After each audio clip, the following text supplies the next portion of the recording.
Shalom. Iya, kalau tidak keberatan ayo yang di belakang-belakang boleh maju yuk. Kursi VIP-nya ada di depan ya. Terima kasih. Yuk. Pagi tadi, ya mungkin sebagian ada yang sudah mendengar ya. Ada yang 2 kali ibadah, berarti berkatnya double porsi. Ya, tadi pagi saya menjelaskan bagaimana supaya kita ini bisa benar-benar dibimbing oleh firman dan dipimpin oleh roh. Ya.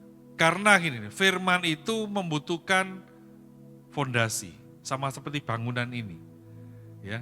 Bangunan ini kalau tanpa fondasi pasti roboh. Ya. Mau secantik apapun rumah kita, kalau fondasinya nggak benar pasti roboh. Nah, tadi pagi ya, kalau ada rekamannya boleh didengarkan, ada YouTube-nya ya?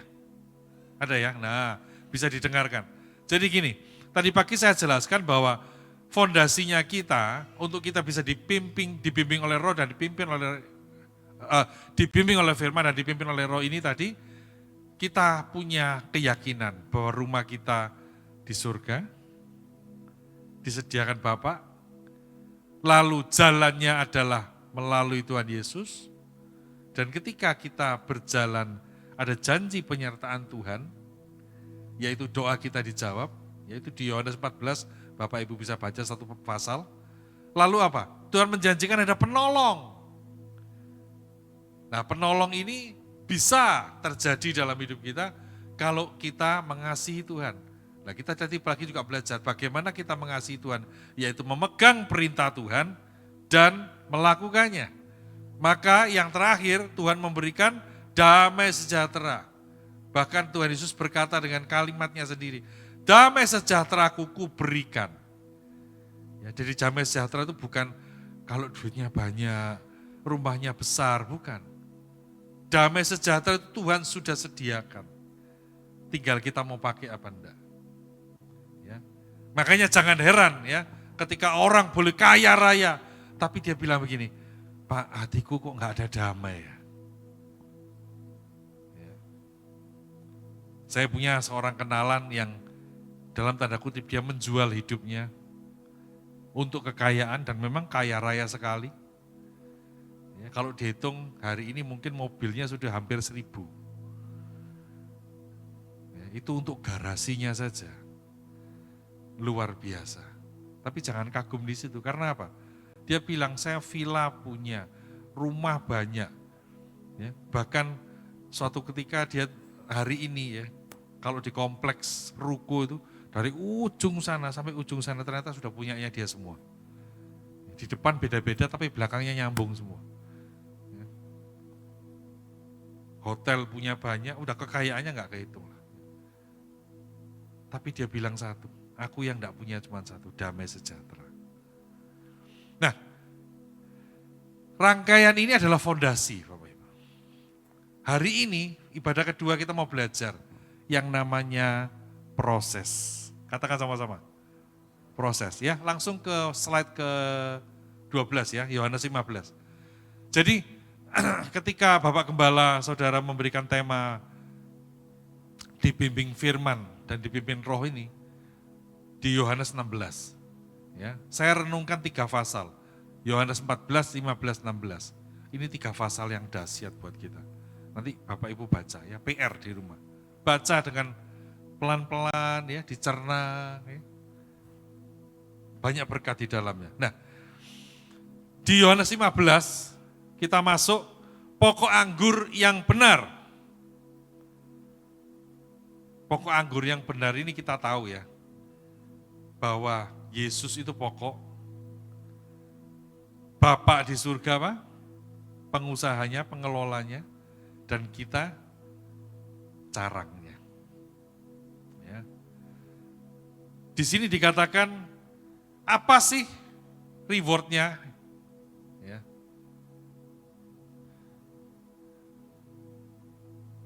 Oke, bentar ya. Itu sudah ya, Yesus pokok anggur, Bapak tukang kebunnya, kita ini carangnya, ada di ayat 1 dan 5. Syaratnya kita tinggal di dalam Tuhan. Jika tidak, maka kita jadi kering dan dibuang dalam api. Pemahaman ini saya yakin kita semua udah paham. Ya. Kalau nanti endingnya saya kasih judul khotbah saya ini berbuah tetap. Ya. Bapak Ibu renungkan. Bayangkan pohon mangga. Tahu ya besarnya mangga? Mangga itu berbuahnya di mana?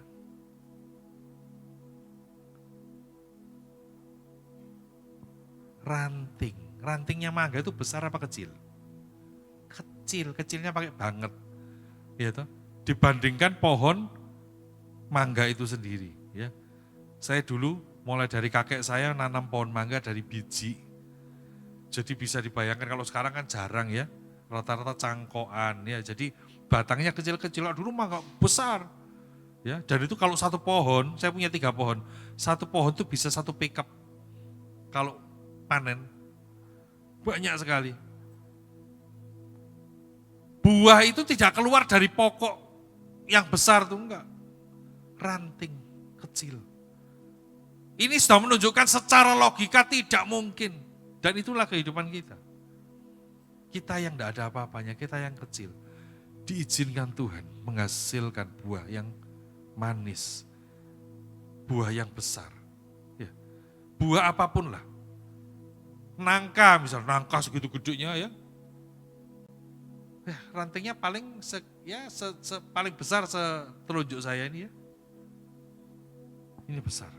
Kalau nggak percaya coba itu potong, ya. Lalu Bapak Ibu tempel kembali dengan lem. Bisa enggak? Jatuh bolak-balik yang pasti ya. Enggak kuat. Tetapi ketika ranting itu menempel dengan pokok, maka diizinkan untuk berbuah sedemikian besar. Itu kenapa? Karena menempel. Nangkep ya? Itu yang dimaui Tuhan.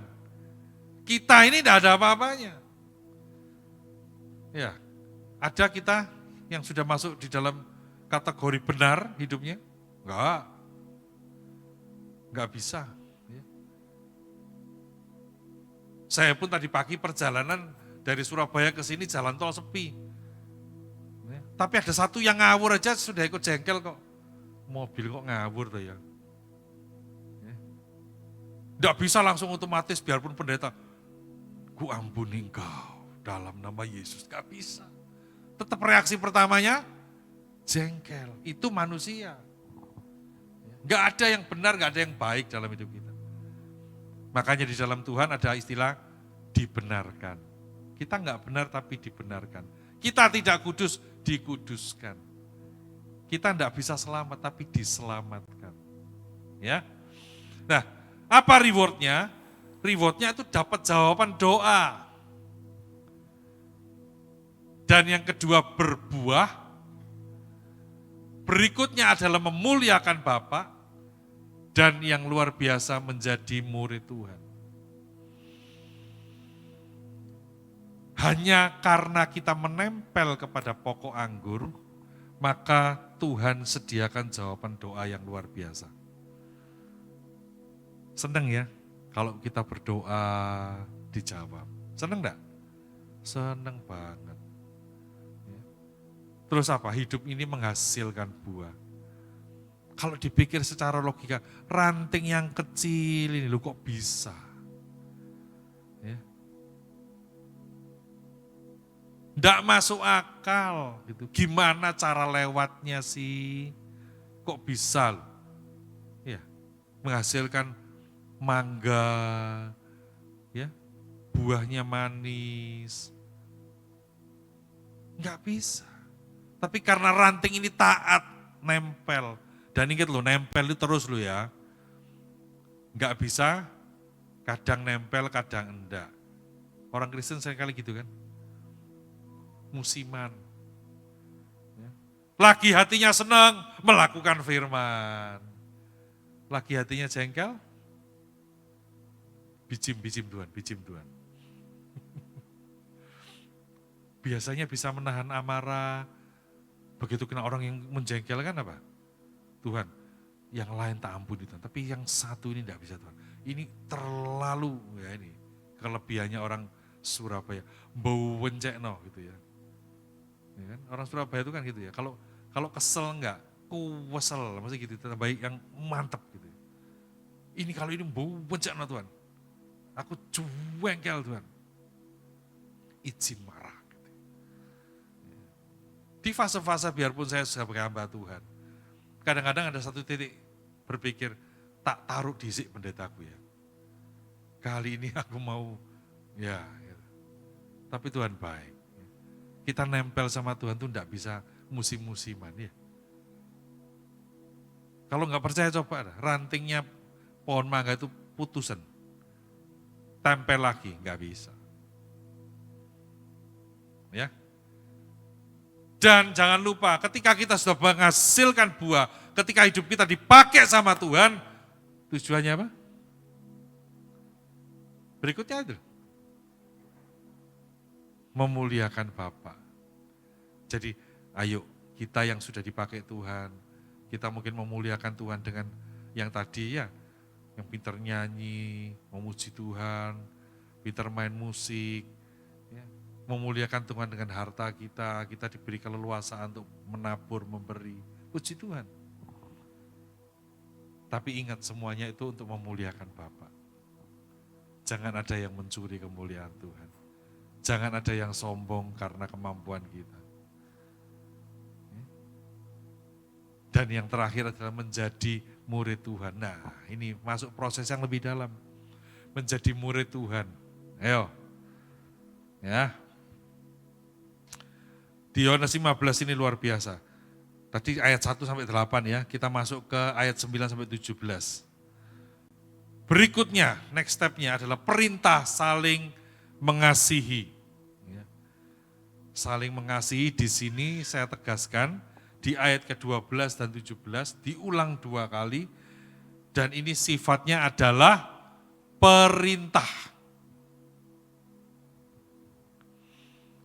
Bukan kalau bisa tolong ya saling mengasihi. Tuhan nggak bilang begitu. Tapi ini adalah perintah.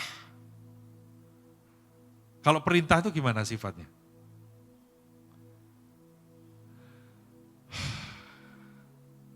Harus dikerjakan.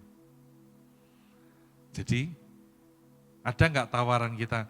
Ya kadang bisa Pak mengasihi, kadang nggak bisa. Boleh nggak? Nggak bisa. Ini harga mati. Sekali mengasihi tetap mengasihi. Oh diam semua. Berat ya? Atau ada yang menyesal datang sore ibadah kedua ini? Kok berat Pak firmannya Pak? Gitu. Bu yang terima-terima berkat begitu ya. Saling mengasihi. Nah, ketika kita menuruti perintah, maka di situ kita mampu hidup di dalam kasih. Itu ayat yang ke-10. Lah rewardnya apa di sini? Yang pertama, kita yang hamba dinaikkan statusnya jadi sahabat. Wah keren. Siapa yang mau jadi sahabatnya Tuhan?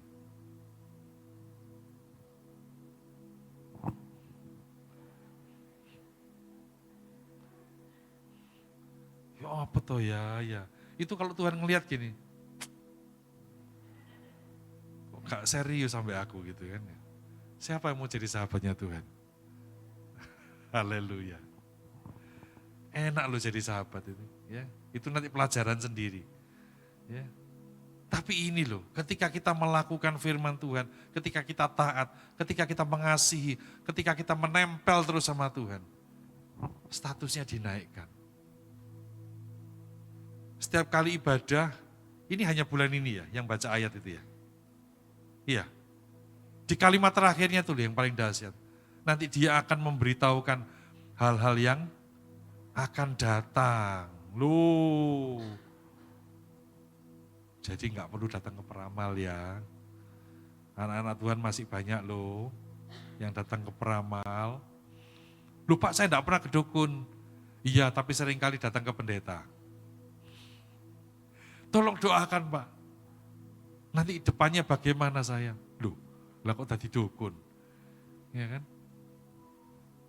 Ada lagi yang telepon, Pak Pendeta tolong doakan, kenapa dompet saya hilang, ada di mana? Loh, lebih ya itu ya, sesat itu ya. Jangan. Terus yang kedua, rewardnya apa? Masuk pilihannya Tuhan.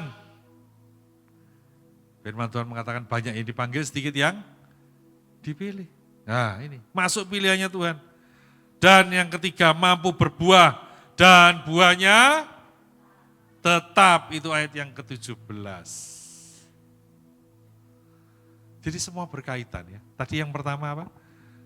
Yesus itu pokok, ya kita harus melekat. Nah ketika kita melekat, ada perintah saling mengasihi, tetap dibahas tentang yang terakhirnya ayat ke-17 dari perikop ini adalah mampu berbuah. Dan buahnya tetap.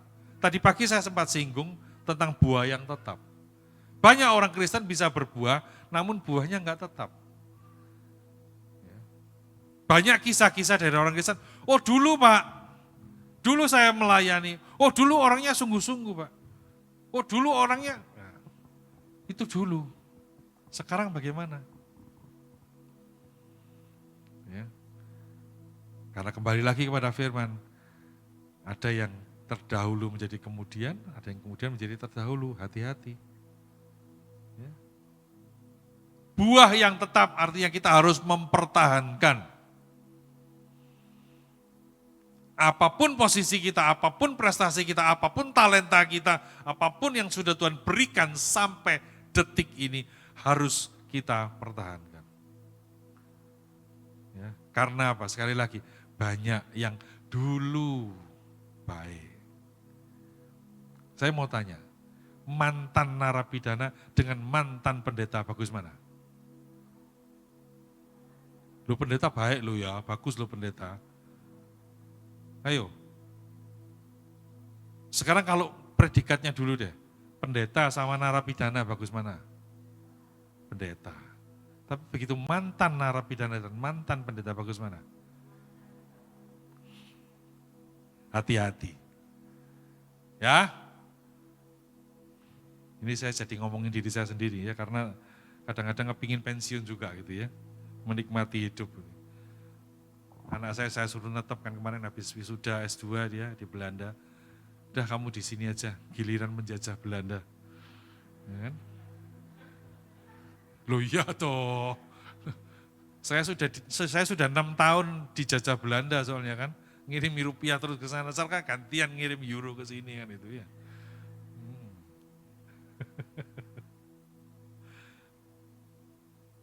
Saya betah banget di sana. Ini ada Pak Agus Sartono juga pernah ke Belanda. Betah banget saya. Hawanya enak, ya. Kemana-mana teratur, enggak punya mobil, enggak bingung. Saya di Indonesia enggak punya mobil 2 tahun, bingungnya minta ampun. Di sana enggak pernah bingung. Ya. Bahkan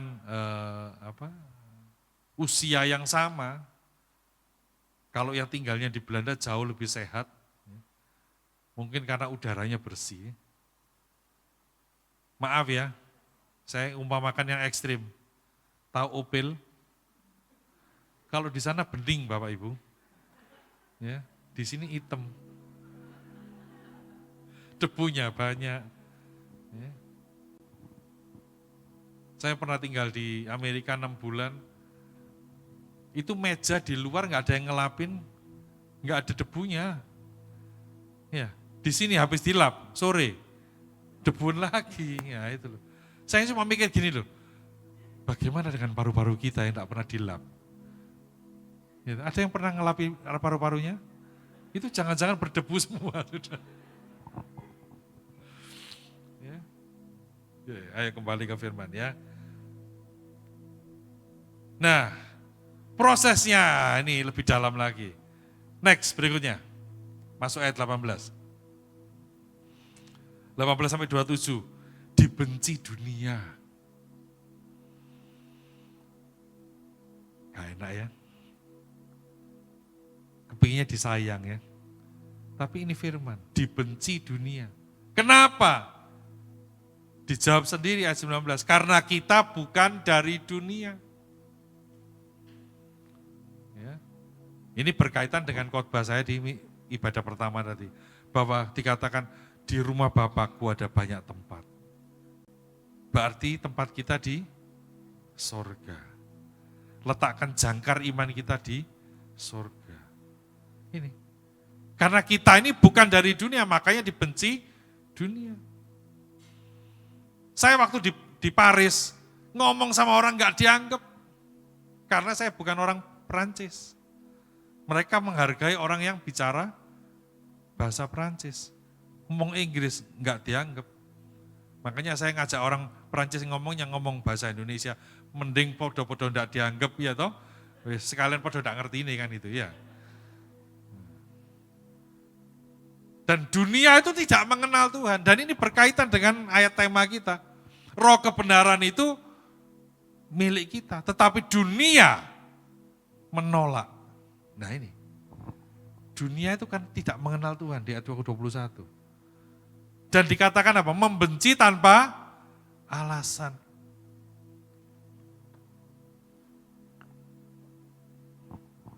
Jadi Bapak Ibu,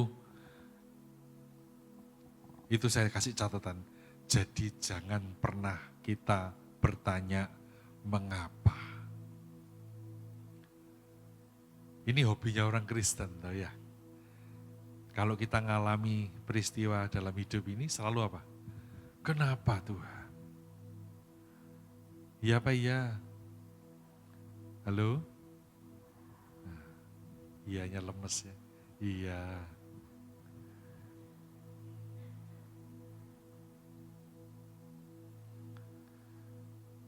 Kayak kemarin saya punya murid, saya suruh ikut konser kan, saya kan ngajar piano ya. 3 saudara. Yang nomor 2 saya bilang, ayo ikut konser. Enggak mau. Kokonya bilang, Koko dulu umur 5 tahun sudah ikut konser. Ya itu kan Koko, it's you not me katanya gitu. Saya punya akal ini. Kalau Koko diberikan handphone baru, kamu kepingin enggak? Kepingin. Kalau Koko dibelikan mainan baru, kamu kepingin enggak? Kepingin. Katanya itu Koko, kan bukan kamu, tak gitu. Mikir dia. Iya juga ya. Gitu. Jadi ayo ikut konser ya, tampil ya. Kali ini dia tidak membantah, diam saja tapi. Tidak mengiyakan tapi mulai, oh iya. Itu seringkali kan begitu gitu ya. Kalau kita kelihatan ada saudara kita diberkati Tuhan, bagaimana sikap kita?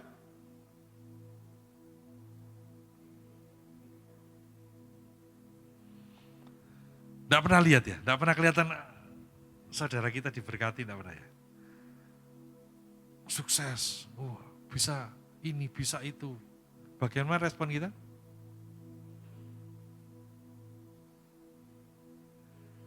Iri apa kanan? Loh, itu kan kiri kanan lain ya. Tapi giliran musibah yang datang, kita selalu tanya, kenapa aku Tuhan? Tapi giliran berkat Tuhan yang datang, kenapa aku tidak bilang, kenapa aku Tuhan yang diberkati? Tidak ada ya. Kalau giliran berkat, ya sudahlah ya. Itu yang di Surabaya banyak, yang di sini tidak ada kan ya. Saya salah judul ini. Ya, jadi kalau dunia membenci kita ngalami yang tidak enak, tidak boleh lagi tanya mengapa ya. Karena begitu kita tanya kenapa, yang jawab selalu iblis. Perintah berikutnya lah kita masuk di Yohanes 16 ya. Yaitu bertekun. Tujuan utamanya dari semua yang kita dengar pada hari ini adalah supaya kita jangan kecewa dan menolak Tuhan. Supaya ya di terjemahan ya di TB2 dikatakan supaya kita jangan tergantung dan jatuh. Tuhan tahu banget bagaimana kondisinya kita. Kita ini rawan rentan. Apa? Rentan kita ini kecewa. Rentan kita menolak Tuhan. Berapa banyak orang yang merasa, kenapa Tuhan aku sudah berdoa, aku sudah berpuasa, aku sudah memberi persembahan, tetapi kok aku ngalami hal seperti ini. Tidak ada di sini ya. Saya pernah ngalami soalnya. Bapak Ibu tidak pernah tuh ya kayak gitu ya. Kalau doa selalu dijawab Tuhan ya. Puji Tuhan, berarti saya harus belajar sama jemaat di sini ya. Saya dulu pernah begitu ketika saya kena PHK, kerja kena PHK. Tuhan, saya Senin sampai Minggu tuh tiap hari ke gereja, kecuali hari Kamis waktu itu. Senin, Selasa, Rabu, ya, tiap hari. Kerjaan saya ini main piano ini. Saya ngelayani Tuhan mulai umur 15 tahun. Kenapa kok hari ini aku dapat PHK Tuhan? Punya anak, makannya apa terusan? Ya kan? Biarpun beriman kan gak bisa anak nangis terus diberi susu dengan doa puasa, gak bisa. Kita datang ke supermarket, beli susu kaleng, terus sampai kasir kita bayar dengan doa dan puasa. Ya diusir satpam lama-lama, Pak, mau tutup Pak, mau tutup. Ya suruh keluar. Gak bisa, semua pakai uang. Itulah yang seringkali membuat kita protes. Tapi kalau kita sadar uang itu bukan dari Tuhan. Uang itu ciptaannya siapa? Manusia. Uang itu ada di dunia saja. Percaya saya, di surga tidak ada. Ya, jadi percuma ya. Kalau yang meninggal itu disangoni duit, percuma. Kasih no sama yang urip saja, percuma ya. Kalau yang sudah meninggal ya sudah. Makanya ada suatu ketika kan namanya orang kaya ya, meninggal itu penuhi dengan uang. Supaya apa? Kalau di sana belanja ada uangnya. Rupanya ada anak yang bijaksana. Uangnya itu distorkan di bank, ya kan? Terus ATM-nya yang dikasihkan. Ini ya, kalau perlu nanti ngambil pakai ATM lah, itu pinter dia, ya kan?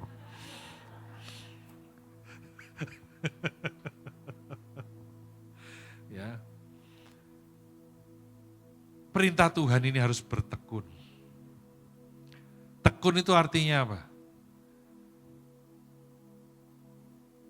Salah satunya, never give up. Jangan menyerah dengan keadaan kita. Saya tidak paham kita ngalami apa hari ini, tapi apapun proses yang kita jalani, tetap bertekun. Saya percaya apapun yang kita lakukan dengan setia, terus kita lakukan dengan setia, itu akan memberikan buah. Dan buahnya itu tetap. Ini berlaku untuk semua. Bukan hanya kerohanian, tetapi untuk pekerjaan, ya, bertekun. Tekun terus, kerjakan. Ya. Saya prihatin jujur dengan generasi yang sekarang ini mudah menyerah. Apalagi kalau generasi strawberry. Ya. Enggak bisa, ganti lagi. Enggak bisa ini, ganti lagi. Jadi isinya cuma belajar apa? Jadi kerja di salon, gagal ganti lagi buat kue, belajar lagi. Jadi isinya cuma belajar tapi enggak jadi-jadi. Karena gitu tadi. Enggak tekun. Ya. Nah, kita masuk di ayat yang keempat B. Ya. Di sini saya tulis pekerjaan penolong. Yaitu menginsafkan dunia akan dosa, menginsafkan dunia ya kepada kebenaran, dan menginsafkan dunia akan penghakiman. Nah ini kita masuk di kedalaman. Di Yohanes 16 ayat tadi yang kita baca, ya, ada roh kebenaran yang memimpin hidup kita. Lalu apa fungsinya roh kebenaran itu? Ingat ya, roh kebenaran itu bukan dipakai untuk memenuhi nafsu kita. Bukan untuk memenuhi keinginan kita. Inilah firman Tuhan. Bahwa roh kebenaran itu tugasnya menginsafkan dunia dari dosa. Di sini saya tulis ya. Klik berikutnya. Iya saya. Enggak ya? Bukan ya? Oh itu dunia ya, enggak apa-apa. Sabar. Nah, next klik berikutnya. Menginsafkan dunia akan dosa. Kenapa? Karena mereka tidak percaya kepada Tuhan. Ini berhubungan dengan penolakan. Ya. Jadi semua ini berkaitan Bapak Ibu. Ya pahami. Makanya mungkin hari ini mungkin tidak bisa memahami secara utuh. Tapi baca itu berulang di rumah. Yohanes 14, 15, 16. Ya, dengarkan ulang. Ini pelajaran. Ya, sesuatu yang sangat berharga. Yang mungkin tidak bisa kita pahami dengan waktu kurang 4 menit. Ya. Dengan waktu yang singkat ini. Tapi ini berharga banget. Ya. Tugasnya adalah menginsafkan dunia akan dosa. Dan yang kedua, menginsafkan dunia akan kebenaran. Kebenaran seperti apa? Bahwa Yesus pergi kepada Bapa dan kita tidak akan melihat Yesus lagi. Jadi jangan ladeni orang yang suka berdebat, mana Yesusmu, tidak kelihatan. Dia tidak mengenal. Ya. Menginsafkan dunia akan penghakiman. Kita sadar kita semua akan masuk di penghakiman. Oleh sebab itu hati-hati. Jaga hidup kita, jaga kelakuan kita. Ya, terutama dosa tersembunyi. Ya, yang tidak terlihat oleh siapapun, itu justru dosa yang berbahaya. Lah rewardnya apa? Ya ini kita kembali ke ayat 13 tadi ya. Langsung aja saya baca yang di garis bawah. Ia akan memberitakan kepadamu hal-hal yang akan datang. Inilah yang menghilangkan kekhawatiran kita. Kita seringkali khawatir kenapa? Karena tidak ngerti di depan kita ada apa. Kita seringkali khawatir karena tidak bisa melihat jauh ke depan. Bahkan 5 menit di depan kita. Bahkan selangkah di depan kita, kita tidak pernah tahu apa yang akan terjadi. Tapi ketika Tuhan memberitahukan hal-hal yang akan datang, maka hati kita penuh dengan damai sejahtera. Nah, duka cita yang mendahului kemenangan. Faktanya apa? Kamu akan berduka cita. Kita semua akan berduka cita. Kita semua akan menangis. Kita semua akan meratap. Tetapi dunia bergembira. Itu ayat ke-20. Ini fakta Bapak Ibu, bukan saya yang bicara. Jadi kalau hari ini kita ngalami ini, Tuhan sudah tulis semuanya di sini. Tapi ingat itu bukan akhir. Katakan sama-sama, itu bukan akhir. Iya. Kita semua happy ending. Kembali lagi, rumah kita di surga. Firman ini menjadikan kita orang-orang yang kuat. Menjadikan kita orang-orang Kristen yang militan. Tidak mudah digoyahkan oleh apapun.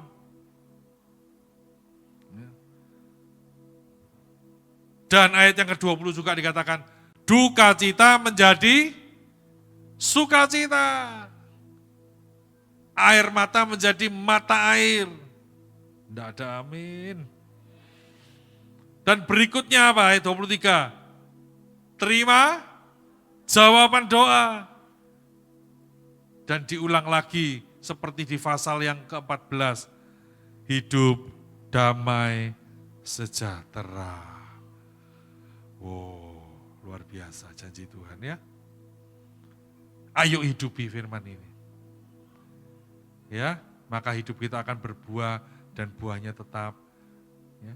Buka diri kita untuk kita apa? Mau dibimbing oleh firman Tuhan dan dipimpin oleh Roh. Ya. Mau berbuat tetap?